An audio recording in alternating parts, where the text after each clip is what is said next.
Bienvenidos a Global Radio, Información 2.0. Somos una revista informativa de actualidad y variedades con calidad premium internacional.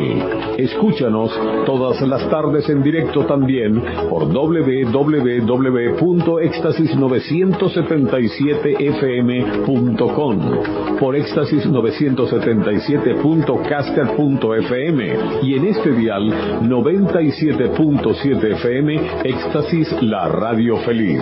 Trabajamos para ustedes en la producción y conducción de este espacio Gerardo Moreno, periodista con el certificado de locución número 52790 de la Universidad Central de Venezuela, y Fidel Revelo, politólogo con certificado de locución número 52800 de la Universidad Central de Venezuela. Laboramos para ustedes junto a un equipo profesional bajo la coordinación de Henry Márquez.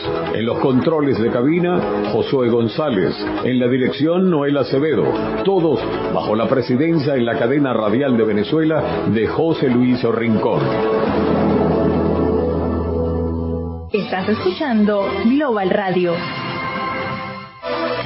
Enfermedades del sistema nervioso, patologías de cráneo y columna vertebral. Especialmente para casos quirúrgicos, usted cuenta con el doctor Ismael Florencio Ramírez Ramírez. Él es neurocirujano especialista en microneurocirugía y cirugía de mínima invasividad. Atiende en la Policlínica Táchira con acceso a los recursos diagnósticos y de quirófano más avanzados y completos de la región. Consultas lunes a jueves de 9 a 1 en el piso 7, consultorio número 7, edificio nuevo. Teléfono 0414-721-7968. 721-7968. Si usted valora una atención médica de alto estándar, el doctor Ismael Florencio Ramírez es su decisión más acertada. Global Radio es tu revista radial informativa.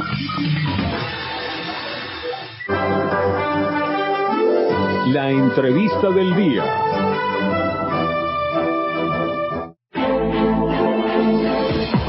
5:39 de la tarde, continuamos en vivo en Global Radio. Estamos en directo desde los estudios de Éxtasis 97.7 FM. Soy Gerardo Moreno, me acompaña Fidel Revelo. Hoy tenemos una invitada. La invitada del día, la entrevista del día, la entrevista del momento. La invitada es Andrea Parra, periodista, relacionista público, entre otras cosas. Hace muchas cosas, es una jovencita muy dinámica. No hablemos ni de lo bonita porque ustedes la ven y se flechan. Pero la tenemos hoy, vamos a comentar muchos temas, entre ellos la reciente tragedia ocurrida en México con el tema de los migrantes que fallecieron quemados, eso hay que decirlo así, y el tema de la masacre de Nashville, donde una persona transgénero, hay que decirlo también así, claro, entró fuertemente armada y masacró a niños. ¿Qué le han hecho niños a esta persona? Bueno, es que increíble. El tema de los tiroteos no es el origen de ni tal, es el tema del odio. Un odio irracional. Porque alguien que toma un arma para entrar a una escuela o a un liceo a matar niños o muchachos está primero muy mal de la cabeza y segundo está envenenado de odio. Por cierto, en la habitación, en la casa de habitación de la persona que comete estos homicidios, descubrieron banderas de la OTAN, no sé por qué, banderas LGBT, no sé, bueno, naturalmente extranjero. Descubrieron además una serie de identificaciones extremistas sumamente preocupantes y la persona además se supo que tenía problemas de salud mental y no se sabe cómo accedió a 7 armas. Ajá, compró 7 armas en los últimos días. En las últimas horas. Legales, ¿no? Todas legales, correcto. Es increíble la facilidad. Incluido los 2 fusiles de guerra AK-47 con los que entró al colegio disparando. Fusiles de guerra. AK-47 de 7.56 milímetros las balas. Destrozan a una persona apenas hacen contacto con la piel. Eso es salvaje. La invitada del día entonces es nuestra querida amiga Andrea Parra. Bienvenida, Andrea. Gracias, feliz de estar nuevamente con ustedes, con Gerardo y con Fidel. Complacida de la cabina de Éxtasis. Quedó muy bonita, ¿verdad? Sí. Justamente ayer vi que se tomaron la foto y se ve cool el estudio y estar aquí.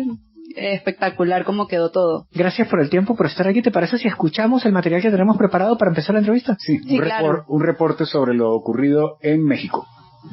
En las imágenes de las cámaras de seguridad de la estación del Instituto Nacional de Migración en Ciudad Juárez, se ve el momento en el que inicia el incendio en el que murieron 38 migrantes y a unos guardias de seguridad que pasan frente a la cámara y parecen salir del recinto. Al menos hasta ese momento no abren las puertas de las celdas donde estaban los detenidos. El presidente Andrés Manuel López Obrador, quien había responsabilizado del incidente a los migrantes en el centro por, según él, oponerse a ser deportados, dio un giro a sus declaraciones y dijo que investigaría los hechos debido a las nuevas versiones que han salido a la luz.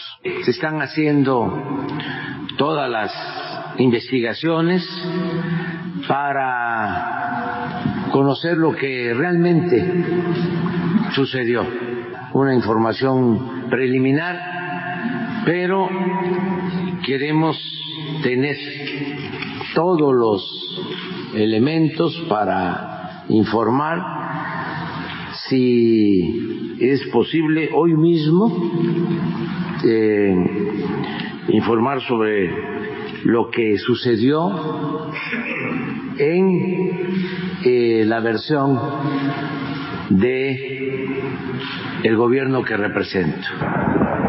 Al frente del centro donde ocurrió la conflagración, un grupo de migrantes protestaba por la falta de información y por el trato que han recibido. A todas esas personas que estuvieron ahí, que fallecieron, les pudieron abrir la reja, porque de la reja a donde se paran los agentes de migración son ni metros. Hay un tremendo hermetismo, hay mucho silencio, nadie dice nada, ni el gobierno federal, ni migración, ni el gobierno del estado, ni el gobierno municipal.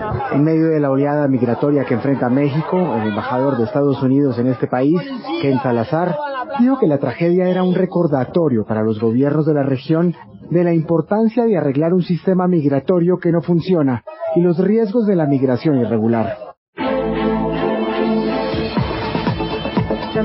Bien, ya escuchábamos un reporte sobre lo ocurrido, lo lamentable ocurrido, como comentábamos al inicio del programa hoy, allá en Juárez, en un refugio de inmigrantes.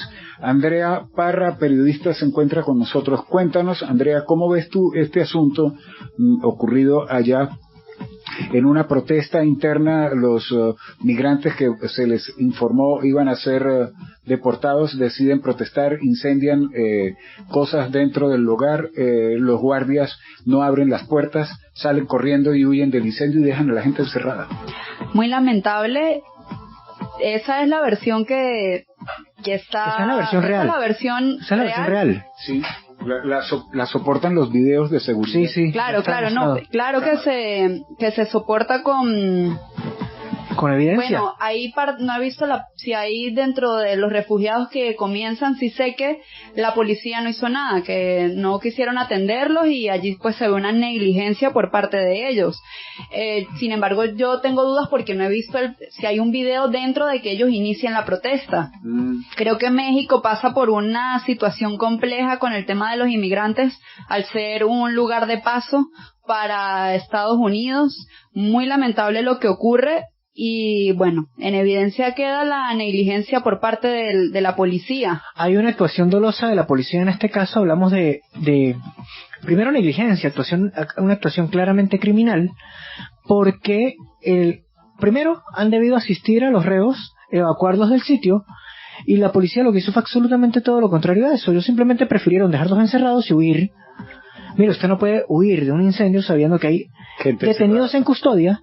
Claro. De los que usted tiene responsabilidad, ¿sí? Claro, usted y el propio gobierno está reconociendo eso a nombre del... No, el presidente López Obrador se rió en la rueda de prensa. En un primer momento, pero ya el presidente López Obrador reconoció la situación y ordenó una investigación seria. Y lo mismo está exigiendo la CDIH. Así como la investigación seria que hicieron cuando se escapó el Chapo. Bueno, esa así de seria, ¿no? Esas son investigaciones mediatizadas. El Estado mexicano no tiene mucha seriedad en el tema de derechos humanos. Esto es igual que muchos países de América Latina. No, para nada. Ellos no tienen como sentido humanitario para nada. De hecho, han ido colocando estableciendo cada vez más restricciones por ese tema de ser un paso para los inmigrantes hacia Estados Unidos. Y hay mucha negligencia, no hay sentido humanitario hacia esos refugiados. Entonces deja mucho que desear y también queda abierto para pensar en lo que realmente sucedió. Ahora, hay una cosa, ¿no? Uno podría hablar de distintas vertientes en este caso, por el comportamiento de la policía, que claramente deja mucho que desear, porque primero habla de una fuerza policial no profesional. Ese no es el comportamiento de una fuerza profesionalizada. Total. Segundo, no se atienen a la obligación de ley de cuidar y proteger. ¿Cuándo cuidan y protegen en ese caso la vida de los migrantes? ¿Sí?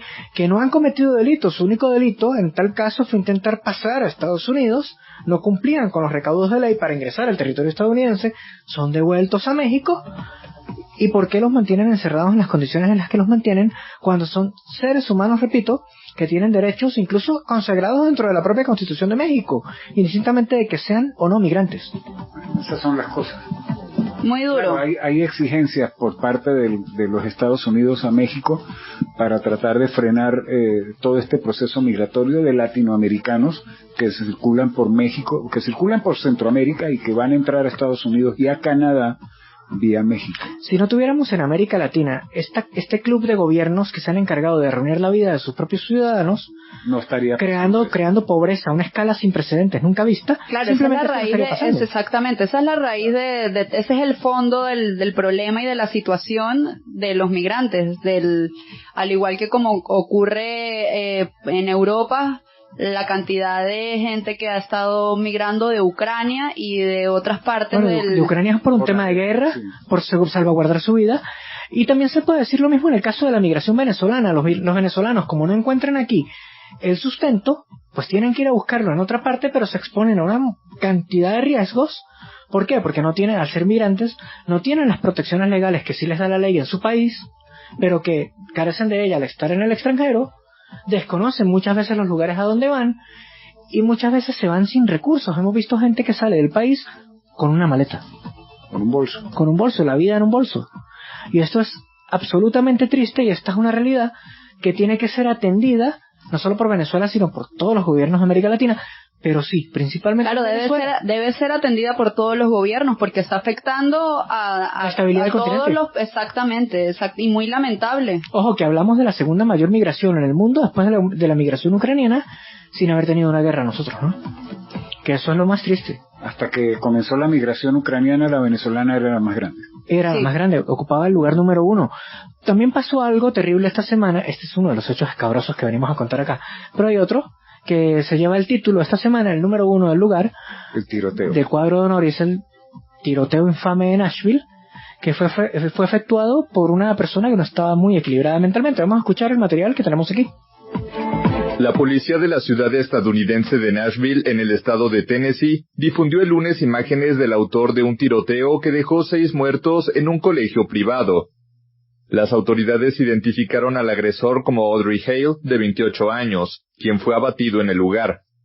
De acuerdo con su perfil de LinkedIn, se trata de una persona trans que se identificaba con pronombres masculinos. A media mañana, el joven entró por una puerta secundaria al pequeño colegio, The Covenant School, del que se cree era un exalumno. Cruzó la planta baja y subió al primer piso, efectuando numerosos disparos. 3 alumnos de 8 a 9 años y 3 adultos de 60 a 61 murieron. La policía halló en su domicilio un manifiesto, junto a un plano con los accesos a la escuela, lo que parece indicar que se trató de un acto premeditado. El presidente Joe Biden elogió a las fuerzas de seguridad por la rapidez con la que actuaron, y renovó su llamado a regular la venta de armas y en concreto de los rifles de asalto.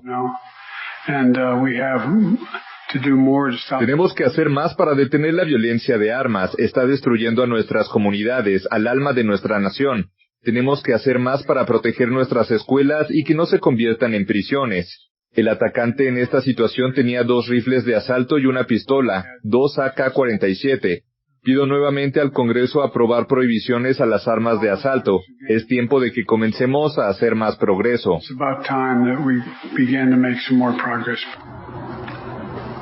Este tiroteo es tan solo el más reciente de una larga lista de episodios similares en Estados Unidos, donde el derecho a portar armas está amparado en la Constitución y se encuentra muy arraigado en la cultura. En 2020, por primera vez, las armas de fuego se convirtieron en la principal causa de muerte entre los menores de 1 a 19 años, con más de 4.300 fallecidos por delante de los accidentes de tráfico y la sobredosis, según cifras de los Centros para el Control y la Prevención de Enfermedades, CDC. Para alimentar la discusión que vamos a tener a continuación, les informamos lo siguiente. En el año, según CNN... Mire usted, Fidel, que hay mucho azúcar de por medio hoy, ¿no? Según CNN, en el año 2022, recién terminado, hubo en los Estados Unidos al menos 308 tiroteos masivos. Cuando se habla de tiroteo masivo es casi que uno por día. Por favor, repite la cifra. Que haya 4 o más personas que resulten muertas en el tiroteo. En promedio, ¿no? Que resulten muertos o heridos en un tiroteo. Eso es lo que se considera tiroteo masivo. 308 tiroteos, por lo menos según CNN, en 2022 en Estados Unidos. Un porcentaje muy alto de ellos en escuelas. Y el otro dato que es interesante para la discusión es el siguiente. En 2020, las compras de armas en el país, en Estados Unidos, alcanzaron un récord histórico, escuchen esto, de 22.8 millones de armas vendidas. Solamente en ese Estados año. Unidos, solamente en estos 2 años, 3 años. En 2022. Solo en 2022. O sea, esa cifra puede doblarse este año, cómodamente, porque ya no hay las restricciones de la pandemia. Entre más violencia que se vean estos casos, que bueno, los últimos años han sido muy... Este año está siendo violento, muy violento.